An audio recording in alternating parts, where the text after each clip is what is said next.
नमस्कार, स्वागत है आपका बीटीवी न्यूज में। आपके साथ मैं हूं सना और आइए खबरों की शुरुआत से पहले एक नजर डाल लेते हैं हेडलाइंस पर।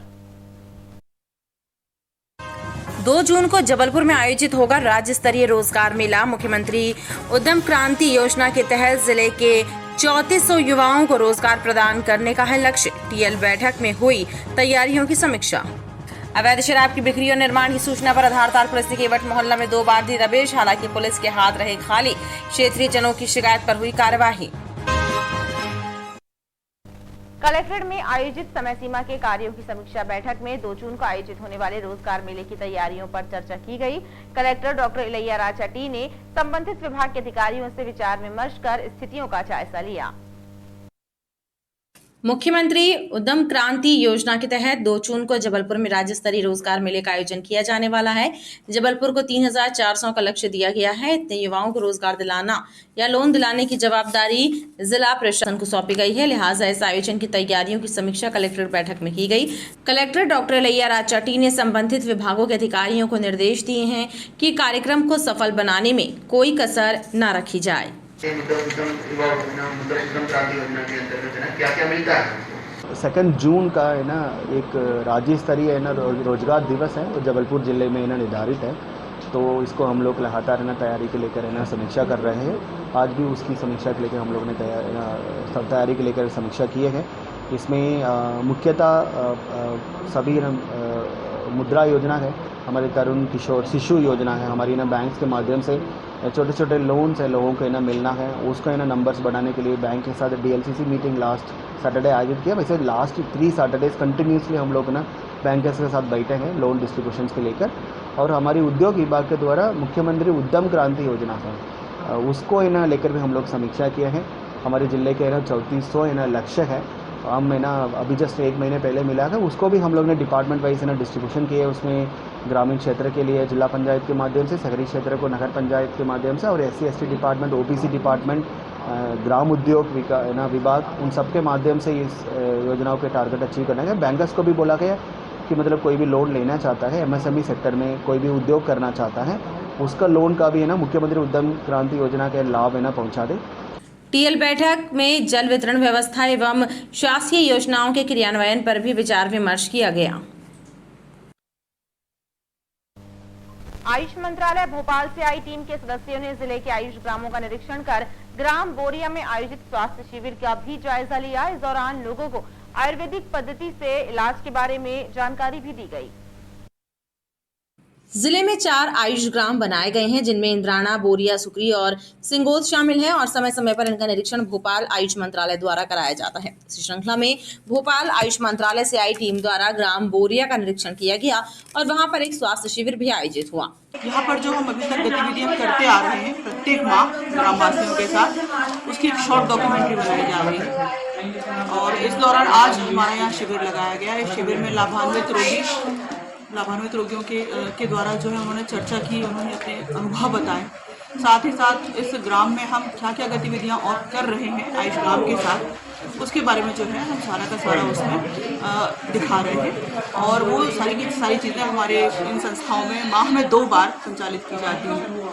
शिविर में आए मरीजों का आयुर्वेदिक पद्धति से उपचार किया गया। पानी बचाओ का संदेश देने वाला नगर निगम का जल विभाग स्वयं जल संरक्षण के प्रति लापरवाही बरत रहा है। जल विभाग के टैंकर जर्जर और बदहाल हैं, जिनके लीकेज से बहकर सैकड़ों गैलन पानी बर्बाद हो रहा है, लेकिन विभाग के अधिकारी इस ओर ध्यान नहीं दे रहे हैं। नगर निगम के जल विभाग द्वारा जिन टैंकरों के जरिए पानी एक स्थान से दूसरे स्थान पहुंचाया जाता है, टैंकर जर्जर और बदहाल हैं। इनमें इतने लीकेज हैं कि आधा पानी सड़क पर बहकर बर्बाद हो जाता है, लेकिन पानी की इस बर्बादी की तरफ जिम्मेदार अधिकारियों का ध्यान नहीं है। जो महकमा लोगों से बूंद बूंद पानी बचाने की अपील करता है, उसकी स्वयं की गलतियों के कारण सैकड़ों गैलन शुद्ध पेयजल लापरवाही की भेंट चढ़ रहा है।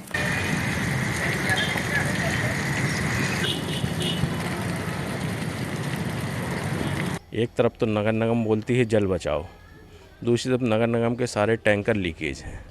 पीछे उनका जो नल लगा रहता है, जो टोंटी लगी रहती है, वो पूरी लीकेज है, खत गई हैं। हर नगर निगम के टैंकर में यही हाल है।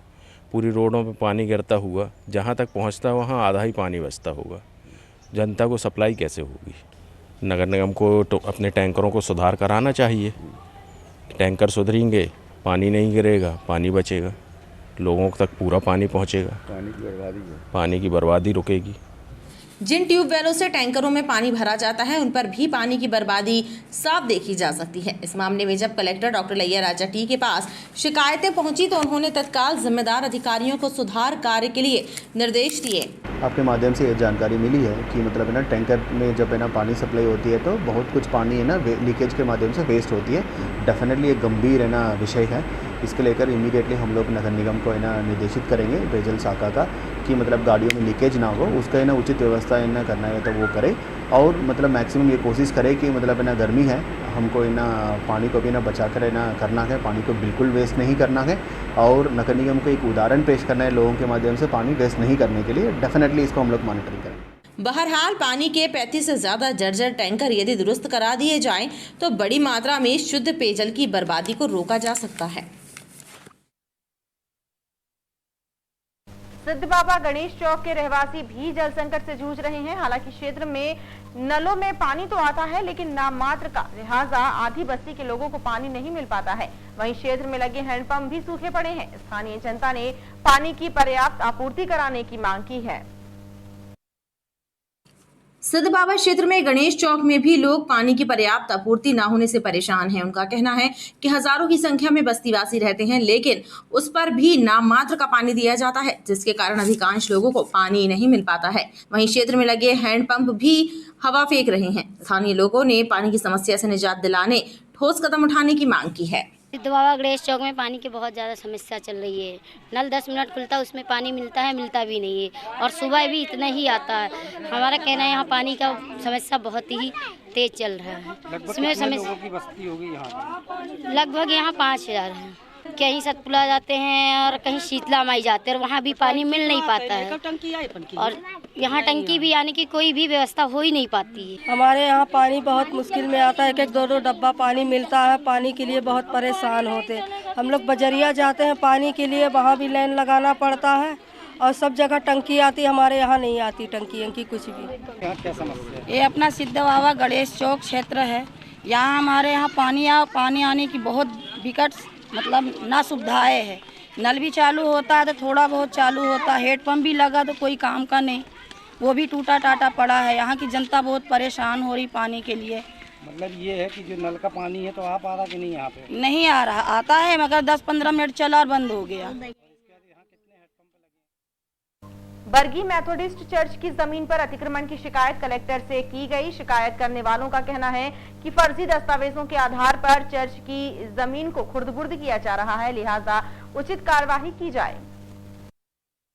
बरगी मेथोडिस्ट चर्च की जमीन पर कुछ दबंगों द्वारा कब्जा करके बेचा जा रहा है। ये शिकायत चर्च के सदस्यों ने कलेक्टर डॉक्टर लैया राजा टी से की है। शिकायत करने वालों ने चर्च की जमीन के दस्तावेज कलेक्टर को सौंपते हुए बताया कि जमीन पर कब्जा करने वालों ने फर्जी दस्तावेज भी तैयार करा लिए हैं, लेकिन बरगी थाने की पुलिस शिकायत सुनने के लिए तैयार नहीं है, लिहाजा उचित कार्यवाही की जाए।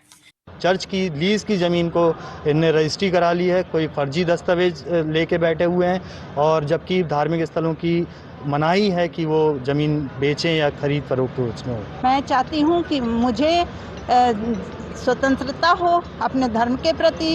हम सुरक्षा चाहते हैं, आज़ादी चाहते हैं। मुद्दा क्या है आपका? और हमारा यही है कि जो गुंडागर्दी हमारे यहाँ पे चलती है और हम लोग अधिकांश लेडीज़ हैं, समिति में भी चर्च में भी हम लोग को बहुत सताव दिया जाता है। अतिक्रमण वाले तो हम लोग को बिल्कुल जीने नहीं देते। चर्च के सदस्यों का कहना है कि अतिक्रमण करने वाले गुंडागर्दी कर रहे हैं, किसी भी दिन कोई बड़ी घटना हो सकती है। जिला तैराकी संघ के द्वारा कोरोना काल के बाद भंवरताल स्थित स्विमिंग पूल में जिला स्तरीय तैराकी प्रतियोगिता आयोजित की गई, जिसमें विभिन्न आयु वर्ग के तैराकों ने हिस्सा लेकर आगामी दिनों में इंदौर में आयोजित होने वाली राज्य स्तरीय स्पर्धा के लिए अपनी दावेदारी पेश की। लंबे समय बाद भंवरताल स्थित स्विमिंग पूल में चहल पहल दिखाई दी और खास बात ये रही कि जिला तैराकी संघ के द्वारा जिला स्तरीय तैराकी प्रतियोगिता का आयोजन किया गया, जिसमें अंडर 19 से लेकर अंडर 18 तक की आयु के प्रतिभागी शामिल रहे। मध्य प्रदेश तैराकी संघ के सह सचिव सुनील पटेल ने बताया कि back stroke, breast stroke, butterfly और फ्री स्टाइल तैराकी स्पर्धा आयोजित हुई, जिसमें बेहतरीन प्रदर्शन करने वाले प्रतिभागियों को 1 से 4 जून तक आयोजित होने वाली राज्य स्तरीय प्रतियोगिता में हिस्सा लेने का मौका मिलेगा।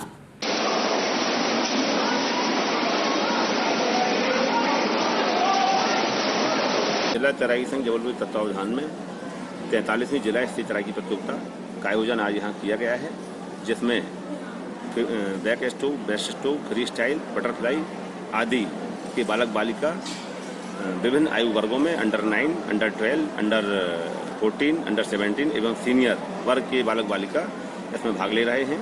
और इसमें प्रतियोगिता के साथ साथ आगामी माह इंदौर में आयोजित 1 से 4 जून को 50वीं मध्य प्रदेश राज्य स्तरीय तैराकी प्रतियोगिता के लिए भी सभी आयु वर्ग के तैराकों को चयन किया जाएगा। मैं यहाँ पे कॉम्पिटिशन के लिए आई हूँ। यहाँ पे 43rd डिस्ट्रिक्ट एथलेटिक चैंपियनशिप हो रहा है। यहाँ पे बहुत से बच्चे आए हैं, सब कॉम्पिटिट कर रहे हैं और बहुत अच्छा लग रहा है। तैराकी प्रतियोगिता को लेकर प्रतिभागियों में भी उत्साह देखा गया। जोधपुर निवासी एक महिला ने तिलवारा थाना पुलिस की कार्यप्रणाली को लेकर एसपी से शिकायत की है। महिला का आरोप है कि पुलिस ने उसके बेटे को घर से थाने बुलाया और उस पर आबकारी एक्ट के तहत मामला दर्ज कर दिया है, जिसकी निष्पक्ष जांच कराने की मांग की गई है। एसपी ने महिला को आश्वासन दिया कि इस प्रकरण की निष्पक्ष जांच कराई जाएगी। जोधपुर निवासी मालती चौधरी ने बताया कि उसका बेटा संजय पान का ठेला चलाता है और पुलिस के द्वारा उसे लकी नाम के आरोपी के साथ शराब की तस्करी के जुर्म में गिरफ्तार कराया है, जो अनुचित है। लिहाजा इस प्रकरण की जांच दोबारा निष्पक्ष की जाए। तो मेरे बेटे को छड़ाया जाए, क्योंकि 2 बार 34-2 झूठा केस लगाते हैं जो तिलवारा वाले यादव समाज से मिले हैं। पड़ाव में दारू भी बिक रही, गांजा भी बिक रहा, शराब कच्ची भी बिक रही है और पूरा काम हो रहा जी यादव समाज का। और कोई इनसे बीच में बोलेगा तो सब महिला यहाँ डरती हैं मोहल्ले की। और सर मैं अकेली रहती हूँ, घर पे मेरे को कुछ हो जाए तो ये घुनसौर वालों की जवाबदारी है कि मेरे माँ बेटे को कुछ हो जाए तो पुलिस वाले मतलब। क्राइम ब्रांच और ग्वारीघाट थाने की टीम ने रेतनाका के पास एक युवक को नशीले प्रतिबंधित इंजेक्शनों के साथ गिरफ्तार किया। युवक से 70 नग इंजेक्शन बरामद किए गए हैं। पुलिस ने आरोपी के विरुद्ध अपराध पंजीबद्ध कर मामले की छानबीन शुरू कर दी है। क्राइम ब्रांच और ग्वारीघाट थाने टीम ने देर रात ग्वारीघाट रेतनाका के पास दबिश देकर एमपीईबी कॉलोनी रामपुर निवासी नीरज विश्वकर्मा को नशीले इंजेक्शनों के साथ गिरफ्तार किया। नीरज की तलाशी लेने पर पुलिस को उसके कब्जे से अलग अलग कंपनियों के 70 नग प्रतिबंधित नशीले इंजेक्शन बरामद हुए, जिन्हें जब्त करते हुए पुलिस ने थाने में नीरज के विरुद्ध ड्रग एक्ट सहित विभिन्न धाराओं के तहत मामला दर्ज किया है। हमने कार्रवाई करते हुए लड़के को पकड़ा था, नीरज विश्वकर्मा। उसके पास से 35 नग में फेनिल एमिन मेलिएट, जो आपने जनरली देखा होगा एविल में होती है, और जो जब बहुत आपको दर्द हो रहा हो शरीर में तो ये मॉर्फिन्स की जो डेरिवेटिव्स होते हैं, तो ये जो दवा पकड़ी गई है ब्रूप्रीनोर एफिन इंजेक्शन है और ये एम्पुल हैं, तो ये पकड़े गए हैं। तो इसमें थाना ग्वारीघाट में जो संबंधित एक्ट है ड्रग्स का और आईपीसी के अपराध हैं, इसके तहत कायमी की गई है और इस पर विवेचना की जा रही है। सर इसमें और भी अपराधी पकड़ने की संभावना है क्या? इसमें हमारी कोशिश ये है कि ये इंजेक्शन जो सप्लाई करते हैं, जो स्टॉकिस्ट हैं, जो लोग देते हैं, ये शेड्यूल्ड H1 ड्रग है। और शेड्यूल्ड H ड्रग का मतलब होता है कि ये बिना प्रिस्क्रिप्शन के, बिना किसी जो निर्धारित डॉक्टर है उसके बिना ये नहीं दी जा सकती हैं। अगर ये दवाई बाहर आ रही हैं तो ये बहुत ही आपत्तिजनक है और ये जो है युवा पीढ़ी के लिए खतरनाक है। इस पर रोक लगाई जाना बहुत आवश्यक है। पुलिस नीरज से नशीले इंजेक्शनों की खरीद फरोख्त और तस्करी से संबंधित पूछताछ कर मामले से जुड़ी अन्य जानकारियां जुटाने का प्रयास कर रही है। अवैध रूप से शराब का विक्रय और निर्माण करने की सूचना पर आधारताल पुलिस ने केवट मोहल्ले में स्थित एक घर में दबिश देकर 2 बार जांच की। हालांकि पुलिस के हाथ कुछ नहीं लगा। आधारताल पुलिस ने केवट मोहल्ले में रहने वाली राजकुमारी केवट के घर में मुखबिर की सूचना पर दबिश दी और घर की तलाशी ली। पुलिस के अनुसार मोहल्ले में रहने वाले राहुल शुक्ला के द्वारा सूचना दी गई थी कि केवट परिवार द्वारा अवैध रूप से शराब का निर्माण कर विक्रय किया जाता है। लिहाजा आधारताल पुलिस ने बीती रात और सोमवार की सुबह भी दबिश देकर छानबीन की। कर रही यहाँ है? पे आम नागरिक हैं राहुल शुक्ला जी और उनके साथी अन्य साथी, उनके द्वारा शिकायत की गई थी। यहाँ पे एक केवट मोहल्ला है, अंधेरी बाग, ये अशोकनगर में पड़ता है। यहाँ पे ये लोग दारू का व्यवसाय करते हैं, दारू बनाते हैं और बेचते हैं। तो उनकी सूचना पर लगातार यहाँ पर दबिश दी गई। कल रात को भी 2 बार दबिश दी गई, रात में भी दी गई, सुबह भी दबिश दी गई। तो यहाँ पर और अभी भी दबिश दी गई है। यहाँ पर अभी ना तो कोई शराब का निर्माण पाया गया और ना ही कोई बिक्री कर रहे हैं। और लगातार हमारी दबिश जारी रहेगी। अगर मिलती है तो उस पर वैधानिक कार्रवाई। हालांकि जांच के दौरान पुलिस के हाथ कुछ भी नहीं लगा। खबरों का सिलसिला लगातार जारी रहेगा। आप देखते रहिए BTV न्यूज।